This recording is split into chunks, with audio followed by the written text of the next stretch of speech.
নমস্কার, কেমন আছো সবাই? আমি দেবশ্রী আবারও চলে আসলাম স্নিগ্ধা অ্যান্ড মম ব্লগের আরেকটি নতুন ব্লগ নিয়ে।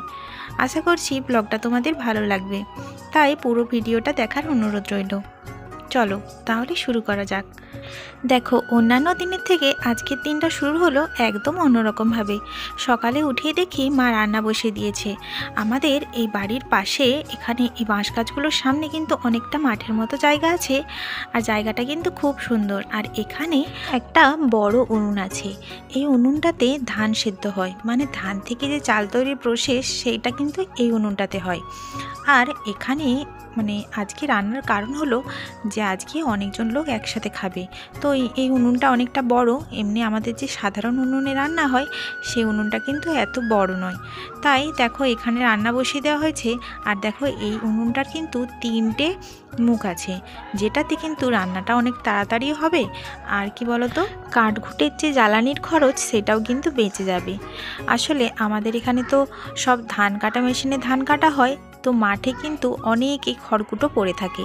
সেই খড়কুটোগুলোই কিন্তু বয়ে এনে জ্বালানি হিসেবে ব্যবহার করা হয়।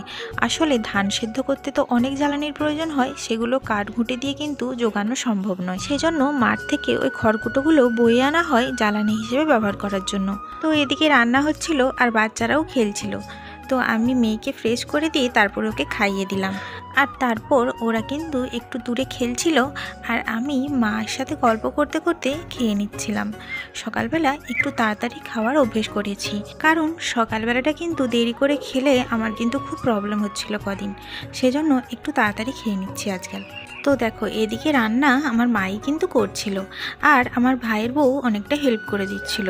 আর আমি এদিকে দেখো মুড়ি খাচ্ছিলাম, খেতে খেতে বাচ্চাদেরকে একটু নজরে রাখছিলাম। আর এই সামনের বাড়িটা দেখছো, এখানে তো অনেক শাক হয়েছিল, কিন্তু এখন শাকগুলো একদম মরে গেছে। তো দেখো রান্নাবান্না কমপ্লিট করে মা কিন্তু ভাত বেড়ে নিয়েছে, কারণ যারা খাবে তারা প্রায় চলে এসেছে।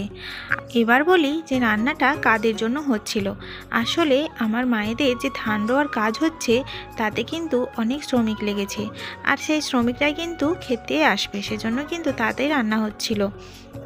আর এদিকে দেখো আমার ঠাকুমা কিন্তু 2টো মাছ বাছছে।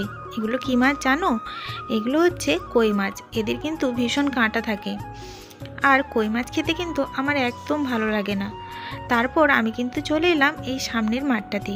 এটা আমার মায়েদের একদম বাড়ির পাশেই, আর এখানেই আজকে রোয়ার কাজটা হচ্ছে। আর এই যে এই শ্রমিকগুলোকে দেখছো, এরাই কিন্তু আজকে খাওয়া দাওয়া করবে। আজকে দেখছো কেমন মেঘলা করে আছে। এখন যে প্রায় 1টা বাজতে যাচ্ছে সেটা কিন্তু কেউ বলবে না দেখে। আজকে একদম রোদ ওঠেনি। তো আজকে কিন্তু এই মাঠের যে রোয়াটা এটা কিন্তু পুরোটা হবে না, কারণ অনেকটাই দেরি হয়ে গেছে, ওদের খাবার টাইমও হয়ে গেছে। সেজন্য অর্ধেকটা রুই কিন্তু ওরা চলে এসেছে খেতে, আর মা দেখো পরিবেশন করে দিচ্ছে। এই পরিশ্রমী মানুষগুলো কিন্তু অনেক দূর থেকে আর অনেক ভোরে কিন্তু কাজ করতে আসে, আর অনেক দূর থেকে আসে বলে এদেরকে এমনি পারিশ্রমিকের সাথে সাথে কিন্তু খাবারও দিতে হয়। জানো তো, ছোটোবেলার অনেক স্মৃতি কিন্তু আমার আজকে মনে পড়ে গেল, সেটা তোমাদের সাথে একটু শেয়ার করি। আসলে কি হতো ছোটোবেলায়, তখন কিন্তু এই যে এই শ্রমিকগুলো আসছে অনেক দূর থেকে, এসে এখন খাওয়া দাওয়া করে আবার বাড়ি যাবে। আর তখন কি হতো বলো তো, এরা কিন্তু একবারে আসতো একদম 1 মাস 2 মাসের জন্য। যতদিন এই ধান রোয়ার কাজ চলতো ততদিন কিন্তু এরা বাড়িতেই থাকতো। আমার মায়েদের একটা চালার মতো করা ছিল, ওখানেই ওরা এসে থাকতো, আর বাচ্চা টাচ্চা সমেত একদম আসতো। জানো তো, ছোটোবেলায় এরকমই একটা শ্রমিক দলের কথা আমার খুব মনে পড়ে।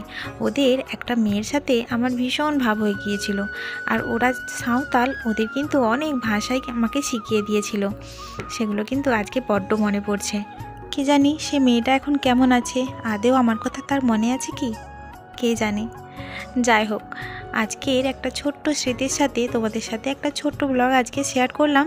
আজকে কোনো বড় ব্লগ দিতে পারলাম না, তো এই ব্লগটা তোমাদের কেমন লাগলো অবশ্যই আমাকে জানিও। আর দেখা হচ্ছে নেক্সট কোনো ব্লগে। ততক্ষণ সবাই ভালো থেকো এবং সুস্থ থেকো, আর ভিডিওটা ভালো লাগলে চ্যানেলটা সাবস্ক্রাইব করে দিও। বাই।